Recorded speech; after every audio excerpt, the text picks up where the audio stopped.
one's the idle air control, which is back here, and the odds of 4 idle control units being bad is 0. Especially if you're buying a new one, it's coming out from donors. So we're over here at this plate, and let's see if it can adjust. And as you can see, the idle air controls in the back of the intake. That is the throttle body right there. The center one is the one that controls for the fuel pump. And then you have this right here. Can this system be one of the cause this fucking auto zoom can fucking stay where it's at? And sorry for the French, guys. But can this be your culprit right here? Either that check valve, which is the one right here, or can it be this unit right here that is causing the mayhem for all of this? I checked all the hoses. There is no leaks in the hoses. The small damage that we have on the hoses is from the tools literally just grabbing onto it, and I cut it off and nipped it down. The hoses are holding pressure. Everything's working the way it's supposed to, but when I start the engine is ring, ring, ring, ring, ring, ring, ring, ring, ring, ring, ring, ring, ring, ring, ring, and I get the Po505 codes. We checked everything. We checked EGR was clogged up. We changed that. We unclogged everything from the EGR port, from the inside of the engine going to the EGR. We basically, the motor is a donor motor with majority of the back's accessories, and this is a problem that we always get. And this is a problem that I always have to tell every technician. And I don't care if it comes with everything. If you know that the other car's accessories are functioning, take your time and rip them all off and put them on the donor. Don't waste your time putting on the donor's accessories and everything, because you will end up with this particular problem that I'm having. And no matter what we're trying to do to chase it down, I'm getting a 505 codes. Engine starts, perfect, timing, perfect, everything perfect, but idle air control doesn't want to work. I don't want to open up the intake. The donor that this came out of was a two-door vehicle, but two-door vehicles don't have to do anything as long as the F23A4 stamping matches your F23A4. There's a F23A1, and there's a difference between the Ultra, the Super, and the regular VTEC. Okay, and this is Ultra Low Emission Vehicle VTEC. That's what this stands for, ULEV. And there's another one that says SLEV. Oops, shit.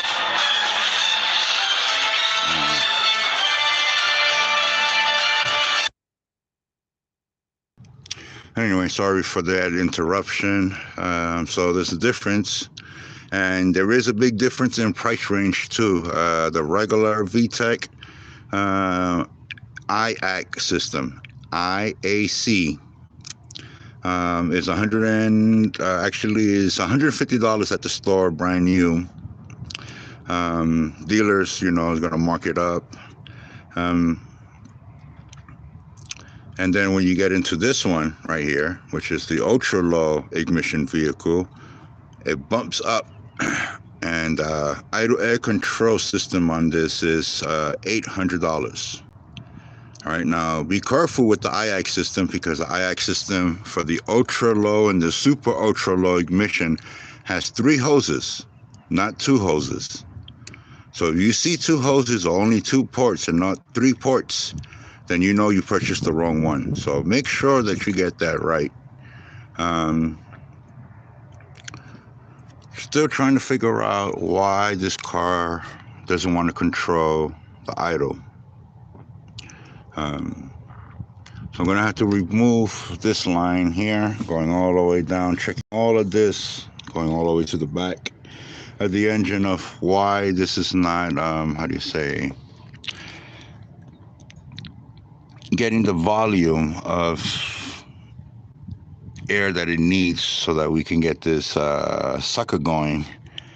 Because once this is going, I'm able to move in front of where I'm at, and I don't have to deal with, the residents that are fighting over, mind you, and this is a problem. This is a common problem here in this block right here. See the streets? No one pays for it but homeowners. And the homeowners here, they have a little bit of problem when you park in front of their houses. And even if you're just dropping and going, others will come out and have you remove that vehicle from their homes. And then there's others that, they fight over the space in front of their house, even though they only got one vehicle and it's parked in front of the garage, but they don't want nobody parking in front of their place. So this is why we carry permits like this, the placards, and no matter what that resident wants to do, and when they call CHP, SAC PD, or the sheriffs to come out here, they just laugh when they see that placard and they just say, well, there's nothing we can do, man. Because this is why we pay for the permits. Permits. And all the laws, there's new laws that came out, the dumb laws here, but we have to pay attention. This is why I want this beast up and running and out of here. So we're going to go and check into the system. So if you have an idle air control problem, see this right here where I'm touching, going up to this unit. Make sure this is plugged in because this is controlling everything, going into here and going in there. And hopefully that port is not plugged in. And I really hope it's not plugged in. So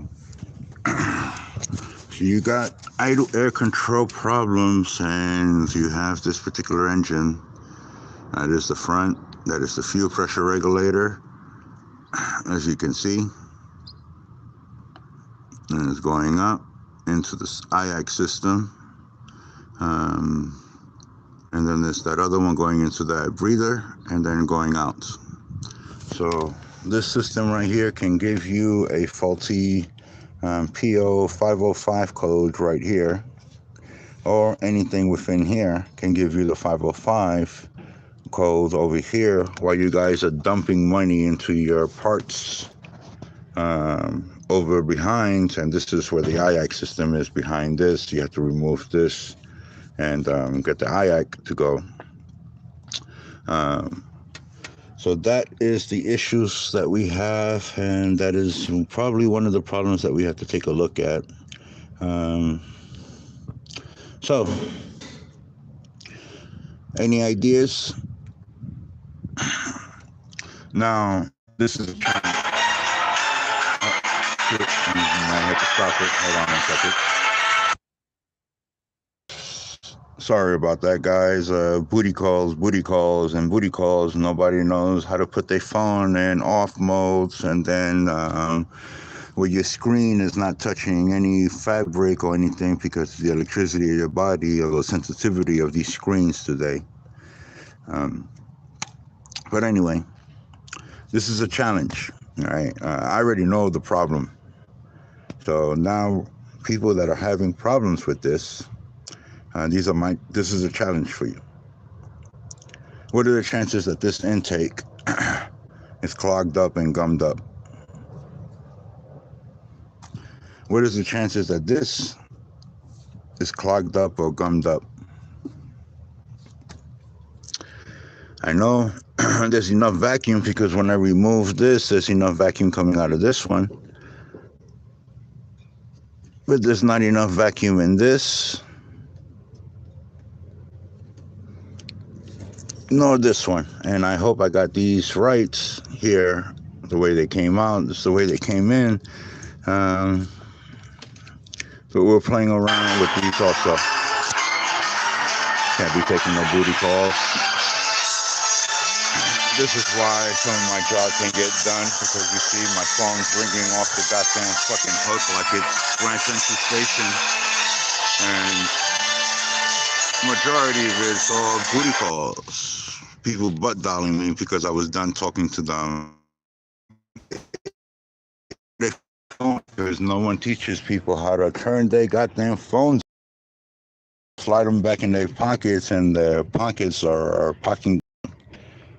But anyway, it becomes a pain in the butt when you're trying to work and your phone is going off the hook and you're trying to do other things, trying to do 60 million things in one place, and you get all these type of problems. But anyway, back to this video. So that's your culprit right there. I'm blaming this for my culprit. I'm not blaming the i.a.c system. But we're going to clean out the i.a.c system, and we're going to go and put it right back again. Figure out why the system's not working, and I really hope that there's nothing wrong with this intake. And again, praying to the guys that there's nothing wrong with the intake. A lot of people love to graft things, and we made hooks for certain reasons, but they wrapped it around there with a belt and pulled it up. So I'm wondering if they damaged anything over there that is sucking in air, or it might have got hit somewhere and a little fracture here and there that is causing the i.a.c to pick up other readings. The map sensor here is not picking up anything unusual. But the i.a.c is, and it keeps giving me the 505 code, the 505 with my knock sensor. And I know my knock sensor, I got to replace that because I broke it when I was trying to remove the harness off of it. So that much I know, but I doubt the knock sensor is going to cause a 505 codes, especially with the i.a.c system.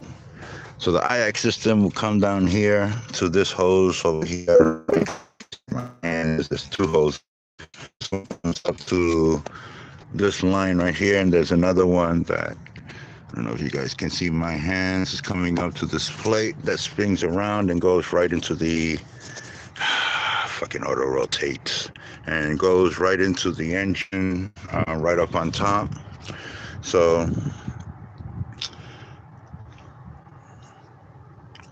the question, everyone keeps blaming throttle body. Check the throttle body for leaks. It may be congested, may be clogged, may have a whole bunch of gunk. But guess what? Car starts, revs, goes, but as soon as the i.a.c warms up, I get that up and down feeling, and I'm looking for that screw where I can control how much I'm braking. And I'm hoping that they didn't play with this, because this is one of the vents that will allow that to open and close. So I'm hoping that's what they did, and they played around with the adjuster screw, because this vehicle came out of a two-door with no catalytic converter, and they tried to make these into little racehorses, which I don't understand why. With an ultra-low emission vehicle, why would you try to make it into a racehorse? It's not a racehorse. It's a full banger. Okay, I understand this is not a yellow top, this is not a red top, this is not a black top. This is not a B series, this is an F series. The maximum power that you're going to get out of this is about 200 horsepower. Naturally aspirated, and you have to do a lot of adjustments to the rollers, the cams, and a lot of things that you're going to have to do, upgrades, just to get this beast to go up to 200 horsepower. Or you're going to have to do force induction. But anyway, it's Mike with Pacific Tech. I need to get this puppy out of here. If you guys have any questions, leave me a comment down below. If anything, what do you call it? If you guys know exactly what's going on, also leave a comment down below. We know it's not the throttle body, and we know it's not the idle air control system. This is the old idle air control system. This is what we mean by cleaning. And it is not that bad, as you guys can see. I mean, it has a little carbon buildup here and there, but it is not bad. And you want to make sure that it has this stamping. If it doesn't have stencil on there, you may end up having a problem. And these sensors, you know, it's not the unit itself, it's the sensor itself that sometimes go bad itself. But again, like I said, the unit doesn't look bad. What happens is water goes in here, warms this up, and comes back out. It's a flow here. This is a chamber that warms this up and gets this into operational temperature. So that way the engine, a computer can, I say, adjust fuel and what do you call it, points. But anyway, comment down below if you guys have any anything to add on to this. This is a challenge. I know what's wrong. I want to see if anybody else knows. Oh, and so that you guys can hear. Where are you?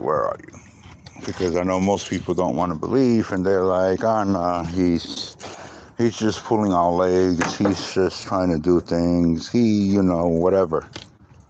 You guys know I don't got the coils plugged in or anything. But anyway, we'll leave it in that sense, and you guys can figure out what is true, what is not.